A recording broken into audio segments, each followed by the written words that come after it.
All right, so let's get started and kick this off with having a look at the previous.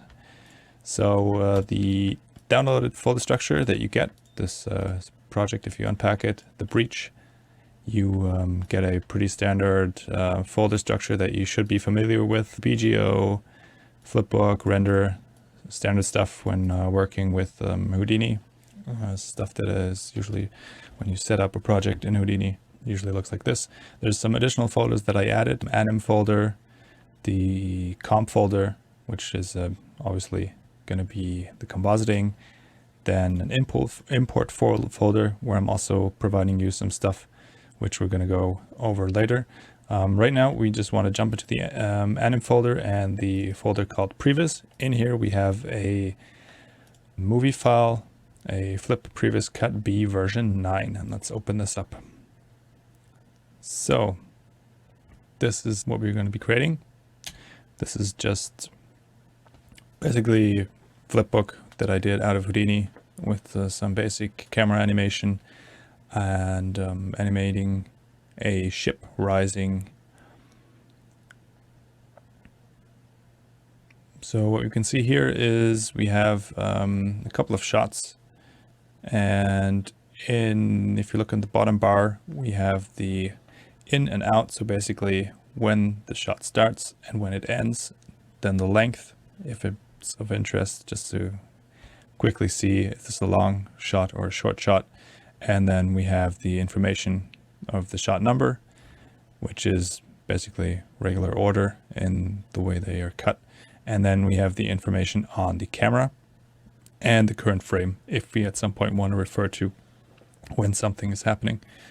So camera, I think there's 7 cameras provided, if I'm not wrong, but there's 9 shots, so we're reusing cameras, but I just wanted to avoid rendering into the same folder for different ranges. So for example, if we have a look here at shot 20, we have here in at, what is it, 1029 and 1051.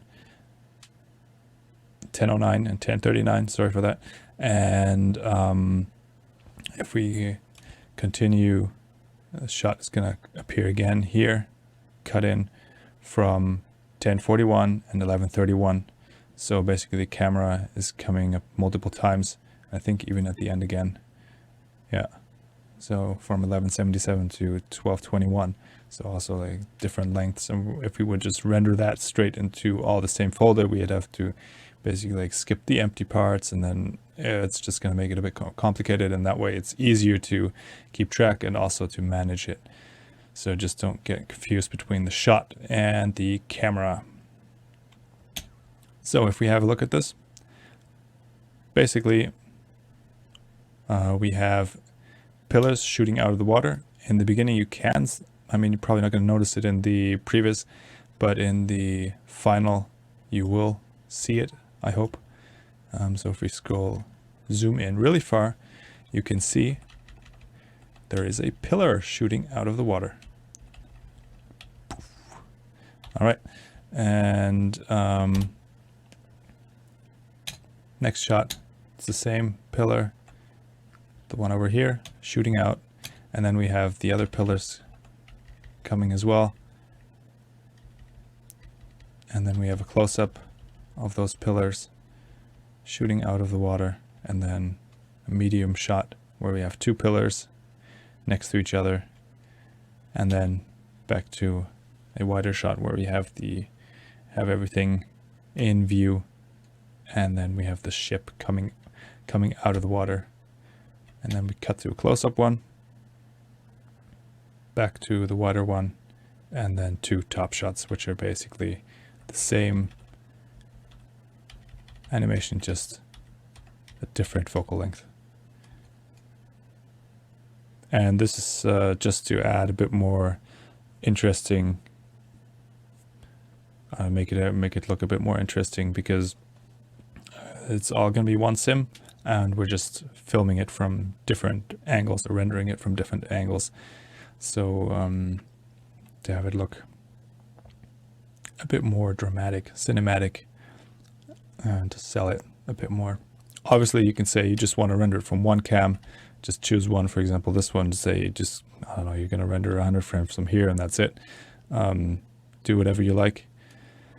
Also, feel free to rearrange, make a new cut, add new cameras, remove some. I mean, there's no one's forcing you to stick to what I'm providing here. This is just a starting point, I would say. And also for the ship, I would say maybe grab another ship, something different, just to make something of your own. Also for the environment, you could do something completely different. Turn this into, instead of a foggy lake, maybe have an ocean, or maybe have, I don't know, in the background, open sea with maybe some planets in the background, something futuristic. This could be, I don't know, maybe in the city. So basically, I don't know, maybe in an industrial park or something, and then there's like this area where all the ships come out, and then they basically leave through the water. Could be completely up to your creativity, what you come up with. But this is what we're going to be going through in the project. We're going to be breaking up the sim into different parts. So, I mean, we could sim this entire thing, but I would not recommend that. Since if we, for example, sim this whole thing and then we're like, oh, well, this pillar in the background, I don't like how it's moving, or I don't like the flip behavior, then we'd have to run the entire thing again, and that's just not efficient. And also, they're not really interacting with each other. The only thing that is connecting them to is the rope here. So basically, the rope pulling the ship out of the water. But so what I would say is that we split the sim for the ship, have that as a main sim, and then have the sim for the ropes and a sim for the pillars coming out of the water, which already makes this pretty complex just by having so many different sims.